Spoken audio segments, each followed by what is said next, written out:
दोस्तों, देश की राजनीति और चुनावी व्यवस्था के केंद्र में इस समय एक नाम लगातार चर्चा में बना हुआ है, ज्ञानेश कुमार। कौन है ज्ञानेश कुमार? कैसे एक आईएएस अधिकारी से देश के मुख्य चुनाव आयुक्त बने और आखिर क्यों विपक्ष उनके खिलाफ लगातार सवाल उठा रहा है? आज की इस खास रिपोर्ट में हम विस्तार से समझेंगे पूरा मामला। नमस्कार, आप देख रहे हैं J2 जलवा। भारत के 26वें मुख्य चुनाव आयुक्त बने ज्ञानेश कुमार ने 19 फरवरी 2025 को पदभार संभाला। वे 1988 बैच के आईएएस अधिकारी रहे हैं और केरल कैडर से जुड़े रहे। ज्ञानेश कुमार की पहचान लंबे समय तक केंद्र सरकार के भरोसेमंद अफसर के रूप में रही। उन्होंने गृह मंत्रालय, रक्षा मंत्रालय और सहकारिता मंत्रालय जैसे बड़े विभागों में अहम जिम्मेदारियां निभाईं। अगर उनकी पढ़ाई की बात करें तो उन्होंने आईआईटी कानपुर से इंजीनियरिंग की पढ़ाई की और बाद में हार्वर्ड यूनिवर्सिटी से भी उच्च शिक्षा हासिल की। सरकारी सिस्टम में उनका अनुभव काफी लंबा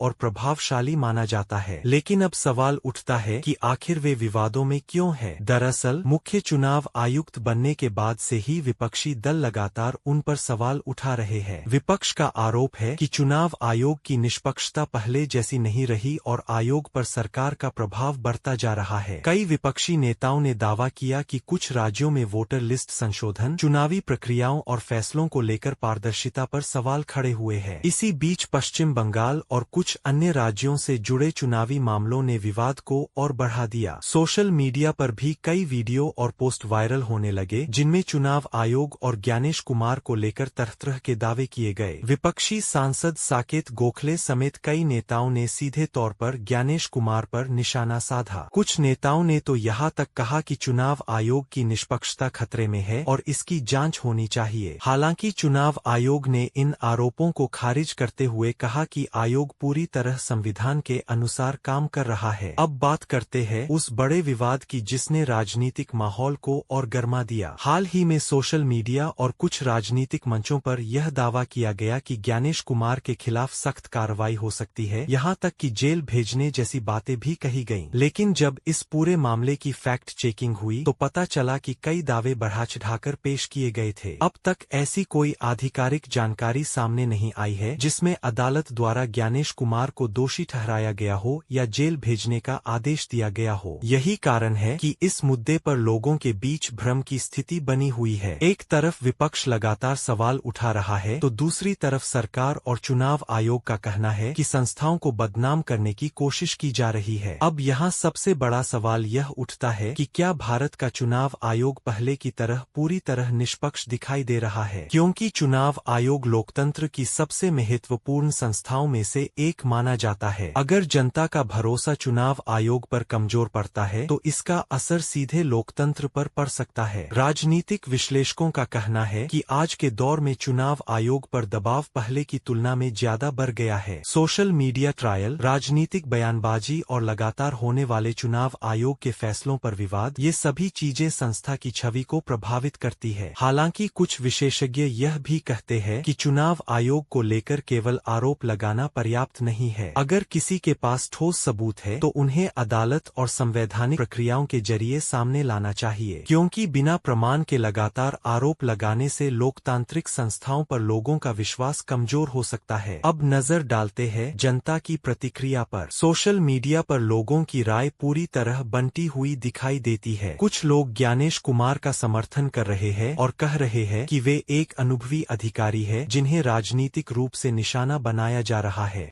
वहीं दूसरी ओर कुछ लोग चुनाव आयोग के कामकाज में ज्यादा पारदर्शिता और जवाबदेही की मांग कर रहे हैं। आने वाले समय में कई बड़े राज्यों में चुनाव होने वाले हैं। ऐसे में चुनाव आयोग और मुख्य चुनाव आयुक्त ज्ञानेश कुमार की भूमिका और भी ज्यादा महत्वपूर्ण हो जाएगी। हर फैसला राजनीतिक बहस का विषय बन सकता है और विपक्ष की नजर भी लगातार आयोग पर बनी रहेगी। अब देखना होगा कि चुनाव आयोग जनता का भरोसा मजबूत करने के लिए क्या कदम उठाता है और विपक्ष अपने आरोपों को साबित करने के लिए क्या सबूत पेश करता है। फिलहाल इतना तय है कि ज्ञानेश कुमार आने वाले समय में भारतीय राजनीति और चुनावी बहस के सबसे चर्चित चेहरों में से एक बने रहने वाले हैं। इस पूरे मामले पर आपकी क्या राय है?